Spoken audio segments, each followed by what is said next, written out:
తినగానే పడుకోవటం సరికాదు.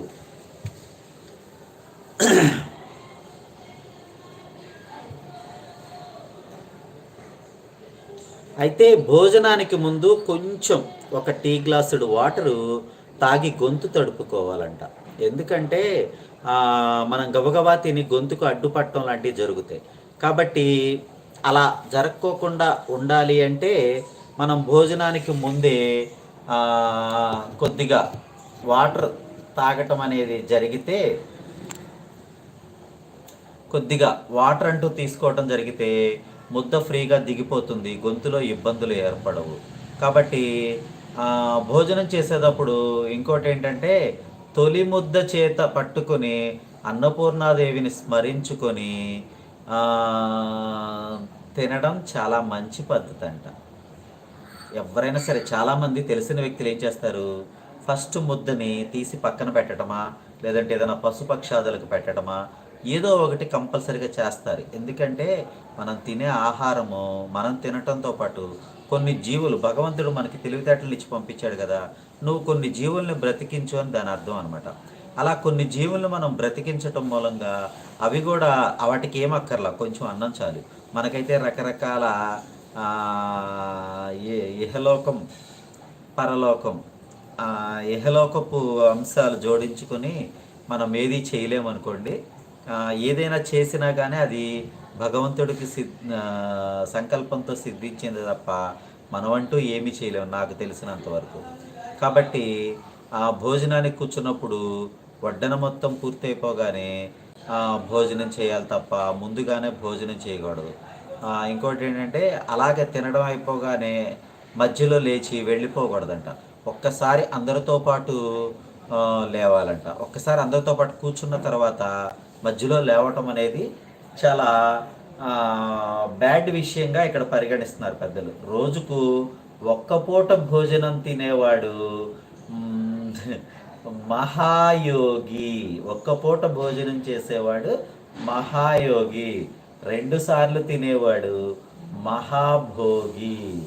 అంతకన్నా ఎక్కువ సార్లు తినేవాడు రోగి.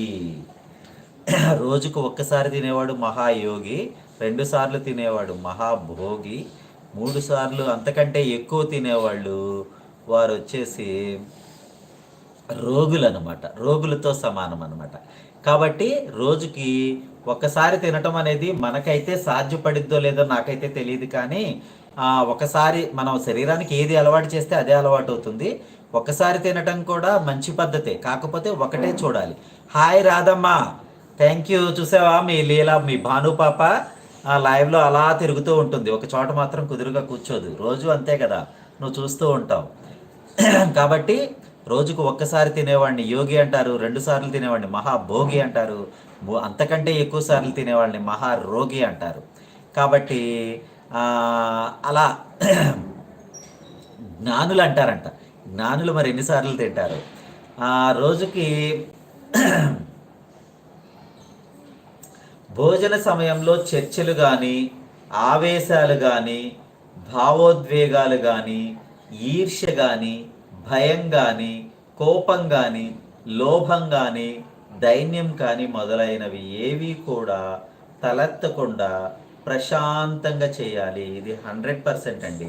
నేను ట్రై చేస్తా. భోజనం చేసేటప్పుడు ఎప్పుడైనా చిన్న చిన్న విషయాలకి కొంచెం బాగా విపరీతమైన కోపం రావటము, లేకపోతే గబాలన మాట తూలి బాధపడటము, ఇలాంటివన్నీ కూడా భోజనం చేసేటప్పుడు మనం అసలు బాధపడకూడదు. అంటే భోజనం చేసేటప్పుడు ఎటువంటి ఆలోచన లేకుండా సరదాగా కబుర్లు చెప్పుకుంటూ, ముచ్చటలు చెప్పుకుంటూ మన యొక్క భోజనాన్ని కొనసాగించాలని చెప్పేసి చెప్తున్నారు. ఇందులో ఏ ఒక్కటి చోటు లేకున్నా, ఏ ఒక్కటికి చోటు చేసుకున్నా అమృతం లాంటి ఆహారం కూడా శరీరానికి చేటు చేస్తుంది. చూసారా, వాటిల్లో ఏ ఒక్కటి లోపించినా సరే అమృతం లాంటి ఆహారము విషతుల్యం అవుతుందంట. ఇది వాస్తవం అండి, నేను 100% గమనించాను.